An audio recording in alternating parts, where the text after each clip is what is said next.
Welcome back to the Blue North. Today I'd like to talk a little bit about Nancy Pelosi's newest comments where she's concerned about Donald Trump's weight. Well, she's no more concerned about Donald Trump's weight than she is about his winning the next election. See, this is this is even new for the Democrats. They have gone to a point where they are resorting to playground antics that little children maybe call each other fat or morbidly obese. It's a it's a really juvenile tactic. And it looks poor on Nancy. See now, the Democrats are the only ones that would do that. The Republicans never made fun of Stacey Abrams' weight. They didn't bring it up. It wasn't a point of concern to them. It's not that they weren't concerned about her health. They just, it's not something that you, as an adult, mention in public or in front of the media or in front of the camera. And they certainly, they certainly had opportunity to, because last week they compared Stacey Abrams to a runway model. A runway model.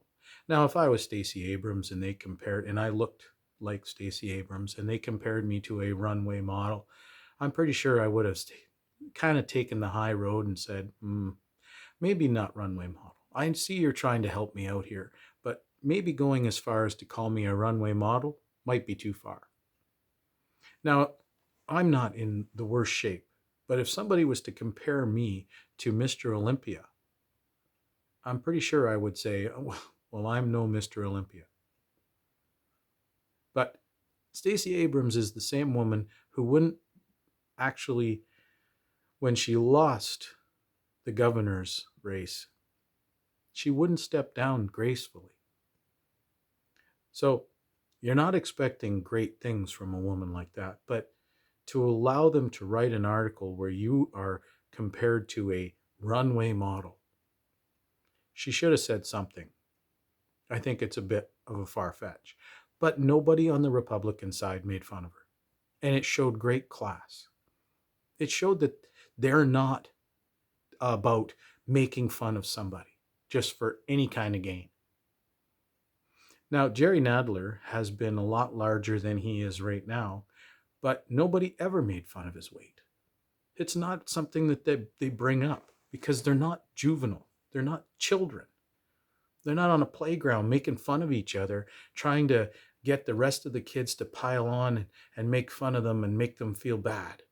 That's not what the Republicans are about. And I'm proud of that. I'm proud to follow and be a fan of the Republican Party. I'm not a member because I'm Canadian, but if I could buy a membership, I would. See, here's the thing. There's the Republicans on one side are above that kind of act, those antics and actions.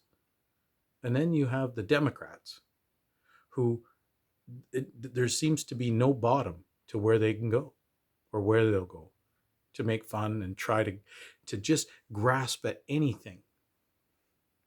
So there's a master plan at work here for the Democrats. The Democrats are desperately trying to get Donald Trump to look old, feeble, and weak. So that's what Nancy was trying to get across. She's worried about him because he's old, his age group, and his weight. I think they call that morbidly obese. She's not worried. She's certainly not worried about the hydroxychloroquine. She says it's an untested drug and nobody should be taking it. Well, they don't want you to take it. The Democrats do not want American people taking hydroxychloroquine, not because it's an untested drug. It's been around for 60 or 70 years. Why don't they want you to take that drug? They don't want you to have signs of feeling better. They don't want you to take this drug and actually be able to get back to work. See, there's a Democrat that took it and credits Trump with saving her life. Well, she's no longer part of the Democrat Party. She's part of it, but they don't let her speak. They wanted to make her, they silenced her. because she went out of rank and said that Donald Trump saved her life. See, she's above playing politics right now. She's thankful she's alive. And why? Hydroxychloroquine. It saved her life. So the Democrats don't want you to know that. They'd rather you die than know that. They'd rather you die than take that drug and get better. That's sad. There's no words for that. It's pathetic. But they don't want America getting better. They want the governors that are Democrat are trying to keep their states closed. Why are they trying to work against the American people? Well, they're trying to work against the American people so that they can work against them, which is a continuation of what they've done really since Obama's last few days. They've been trying to get the White House back. So they want a mail-in vote for this year's election. Why? Well, they can manipulate that. They can manipulate a mail-in vote. They can't manipulate where people go into the voting stations and vote physically. So they're trying to get that out of the picture. They want the mail-in ballots because they can cheat on those. They cheated in the 2016 election when they give Hillary the questions to the debates. And then they cheated in the midterms in Florida and Colorado. They found cars at the airport with ballot boxes full of ballots in the trunk. They know where the Republican strongholds are. Do you think those ballots will get in? Absolutely not. They will not make it. So they have already worked at rigging this. They know what they're doing. They know their game plan. We can see it. It's starting to unfold. They're working against a drug that actually has shown signs of helping. They are trying to get people to not go back to work, to prevent the economy from starting and working. See, there's a problem right now. The Democrats are desperate. Everything they've thrown at Trump has not worked. Everything they have tried to get to stick to him, they knew the Mueller report wasn't going to go there was no evidence right from day one, but they used the mainstream media and 2 years of browbeating American voters into believing that this is something we're going to hang him on. That didn't work. Then they wanted to get the impeachment. They impeached him on a phone call. They really hoped that it would stick. Well, it didn't. So now they're trying desperately. Their last ditch hope is to have a mail-in ballot. If they can get that mail-in ballot, well, you have to wonder, why haven't they come out and told us that Joe Biden is the candidate? Why haven't they announced a running mate? Well, if they haven't told Joe that he's the guy, there's no way they're going to say that this person is running with Joe. So they're cooking up something, and we should be nervous.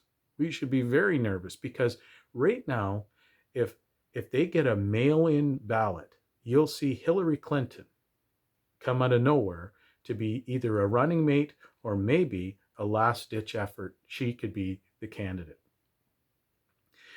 There is something very crooked on the horizon. There is something that doesn't smell right.